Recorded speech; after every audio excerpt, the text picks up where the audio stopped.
Assalamu alaikum warahmatullahi wabarakatuh, my dear children. How are you? I hope that you're doing good and you have strong iman and your life is full of happiness and good deeds. Ameen.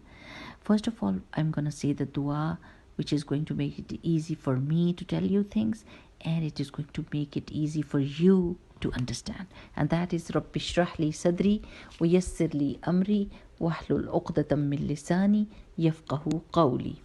Okay, today I'm going to tell you something about Hajj. Hajj is an obligatory act in a Muslim's life. It is obligatory on every Muslim who has enough money to travel to Mecca once in his lifetime. It is important that he goes. He can go several times if he has enough money, but once he has to do it.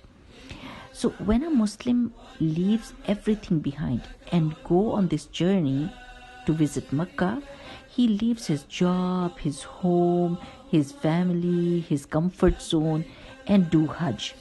In this way, he's showing that he can do anything for Allah subhanahu wa ta'ala, and he is ready to leave everything for Allah subhanahu wa ta'ala. And in Hajj, we almost perform all the pillars of Islam.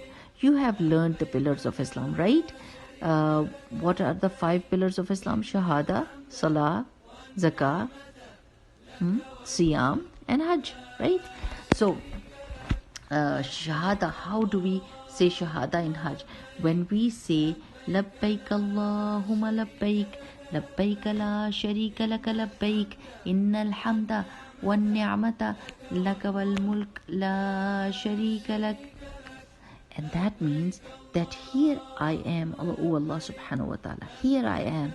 You have no partners. Here I am, Allah subhanahu wa ta'ala, like I'm here for you. Surely all praise and blessings are yours, and all power belongs to you, and you have no partners. Right? So this is what we say as Shahada. Then Salah, we perform all the Salahs in Hajj. Then we do charity. In a way, we do sacrifice of the animal. That is how we do charity. And then Siyam, some people who live in Saudi Arabia, but they are unable to perform, or they live anywhere, if they are unable to sacrifice an animal, then they can fast instead. So Hajj is all about struggle and totally listening to Allah subhanahu wa ta'ala, submitting fully to the commands of Allah subhanahu wa ta'ala. Now Hajj starts on the 8th of Zulhajj. This is the date that you should remember, 8th of Zulhajj. It starts with doing tawaf around Kaaba. And tawaf means going around Kaaba 7 times, okay? We make dua and certain things, so we go around Kaaba 7 times. That is the tawaf that we have to do, number 1 thing. And then after doing tawaf, we do sa'i. Sa'i means running from Safa to Marwa. There are 2 mountains, small mountains, beside Kaaba, Safa and Marwa, where Hazrat Hajra, she ran for the water. She was looking for the water for Ismail alayhi salam. Do you remember that story we showed you? So where she ran, all of the Muslims who have come for Hajj, they ran from Safa to Marwa 7 times, right? Just like Hazrat Hajra. And that's the first day of Hajj. Then on the same day they leave for Mina. Mina is a place that is the place of tents. If you look around, there are hundreds and thousands of tents where all the pilgrims, all the Hajis, they go and they stay there, and they do dhikr and they read their salah.